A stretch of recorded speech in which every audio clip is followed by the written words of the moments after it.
I believe. Oh, you can't fall off here. Let's see if you can still fall off here in the center. This is where it used to be dangerous, is right here, which, yes, it looks like you probably can still do that. Here, let me just go down.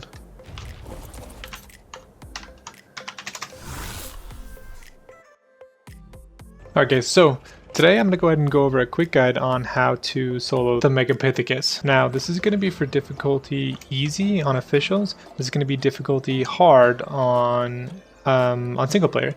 Now, the reason I'm doing that is because single player does get scaled down, and since I'm playing on a single player server, I still wanted to show official players how to solo Broodmother, but I also wanted to go ahead and show what's possible at the same time. So the hard version of the Broodmother on single player actually scales down to the easy version of the Megapithecus on the official servers. It gets scaled by about 66%. The single player unofficial boss has about 540,000 health, where the official easy boss has about 180,000 health, so it should scale properly. We should see roughly the similar results. The only difference is the monkey is going to be a little bit faster in this mode because he is in alpha versus being on the easy mode. So we're going to go ahead and jump into it now. What I've gone ahead and done is I've spawned in 10 normal Rexes. These are 100% normal, no imprinting, no breeding, no nothing. I spawned in 150. They would be technically kibble tamed, so that would be the only hard or difficult part about getting these. And same with the pig. Now, their stats are pretty basic. They don't have anything crazy. He only has 41,000 health, 752 melee damage. This again is 100% random chance, just spawned directly off of what I spawned in, and I just spawned in 150, so I didn't change the stats, I didn't manipulate the stats at all. This is 100% just based off of random spawns here. My recommendation would be to get roughly around 30 to 40k health. Probably that 35k is probably a sweet spot, and then dump everything else into melee for the boss specifically. Now, you can go a little bit higher in the melee damage if you want to try and kill it a little bit faster, which may be the recommended choice here. The pig, same thing, 100% and non-imprinted. All he has is a bunch of food on him. He does have a little over 100k food. I pumped every single level into him into food. You only need probably around 40 to 60k food, honestly, to do this, especially if you're going to have a bunch of meat on him to actually cook it as well. Now, you don't have to feed him cooked meat. You can feed him raw meat. It just doesn't give as much food at a time, so it's going to take a lot longer to keep him fed. Now, you can actually utilize either uncooked meat, uncooked prime meat, which obviously will spoil really quickly. Don't recommend that at all.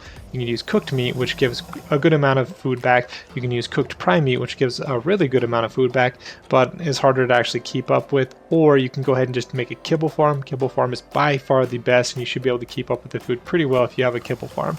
Now let's go ahead and just jump into this and get started. I don't want to make this video too long for you guys. So again, you're going to see me open up the hard Megapithecus or the alpha Megapithecus, but again, that's only to show you what it would scale like on official servers. Now, what I would recommend is doing a couple of things. First, I would recommend putting all of your Rexes into the same behavior group. Make sure to add to class group, and then select, as you can see, I've done 9 here. Don't do add dino, because that will only add a single one. You want to make sure you have all of your dinos on the same one. As you can see there, by hitting 9, I've selected only my Rexes and not my pig. I'm going to go ahead and make sure I call them to me, have them J-whistle immediately. Just like that. Now everything's J-whistled to me, the pig is not, and these guys should follow me straight into here. There's a couple of things you need to be really careful about. You want to get in here as quickly as possible and tell them to attack the target. Be careful of this right side. If they fall onto that or out of that ledge, they will actually die. They'll instantly die off the map, and there's nothing you can do about that. So you actually want to try and get up here as quickly as you possibly can, and then just tell your dinos to attack the target. Just like that. You're going to try and heal, and you want to be careful. You want to try and stay out of the actual fight itself, but you want to get them in there as quickly as possible. Keep your Rexes healed. You can see that I'm doing that right here, and this should be a pretty straightforward fight for you. So I'll go ahead and zoom out so you guys can actually see the fight. I'm going to try and be careful of the rock, because the rock will still, well, as far as I'm aware, it will still kill me off the Rex. I'm going to try and be careful about that. Oh, there's the rock right there. Yeah, I really need to be careful about that rock. I'm going to go ahead and move over here just so I don't get hit by the rock, or try not to get hit by the rock. As you can see, he does kind of move around a little bit. Now, all of the saddles on this, oh, he's throwing another one. Okay, we're good. All of the saddles on these Rexes are 100% primitive because, again, this is basically meant for you to be able to solo this. I don't expect you guys as solo players to have the best saddles in the game.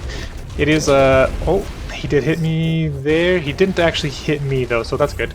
Maybe they did actually fix that, I'm not sure. But as you can see, my pig is starting to run out of food here. I probably could have waited a little bit to actually start healing. And I should probably be doing this the entire time, actually force feeding my pig to keep the food up. This is what you should have been doing the entire time, but I was just trying to show you guys the actual boss fight. This is easy, well, easy unofficial, so you guys probably won't have to worry about it too much. As you can see, my Rexes aren't even really getting too bloody yet. I'm not even going to worry about healing too much more. So I'm just going to go ahead and fast forward, or go ahead and fast forward through the rest of this video so you guys don't have to just keep watching it, and we'll just get to the end here.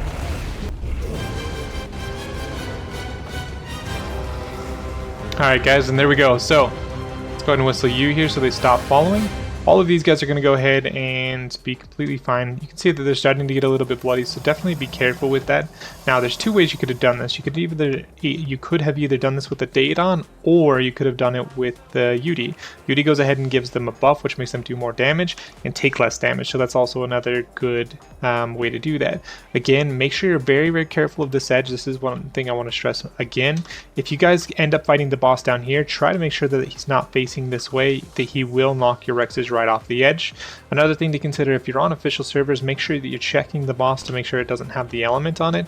More than likely the element's actually on one of your Rexes. I can't check it because, again, single player, it goes directly into my bag here, but just be careful about that. More than likely one of your Rex has the actual element on it.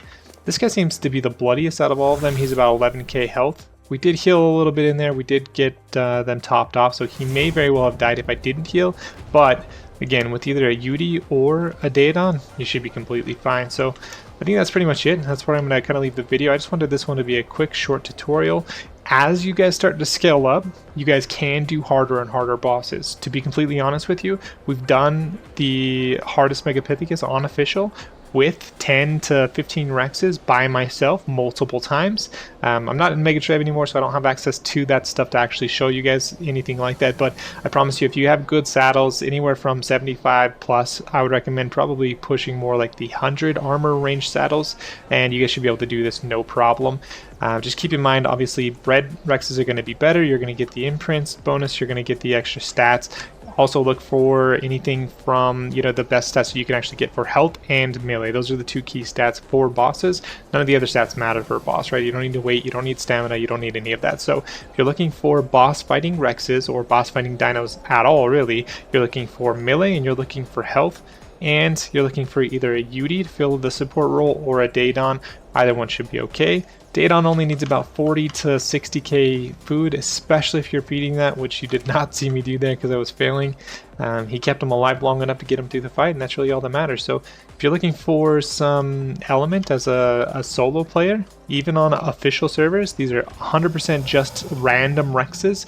Level 150s, kibble tamed, you can find those on the center map, no problem. You guys should be able to do this no problem at all. So I hope that helps. If you guys have any questions, as always, go ahead and leave them in the comments below. I appreciate you guys checking out this video, and if you like the guide, go ahead and subscribe. I'm going to have more coming out. Since we are kind of running out of aberration content, if you guys have any aberration content recommendations or requests, leave those in the comments below as well. I'm going to go ahead and jump back and forth between aberration and the normal map just to give you guys as many guides as I can. I want to help you guys get up to par, make sure you guys are actually getting into the game. The game's released, a lot of people are coming into the game brand new, they don't know how to do these bosses, they don't know how to do a lot of the different things, so I'm going to go back and revisit some of this older content as well and give you guys those guides. So thank you very much for watching, guys. If you guys liked the video, go ahead and hit the like. If you guys have questions, hit me up in the comments. If you guys want to see more, go ahead and hit that subscribe button. Thanks for watching, have a great night.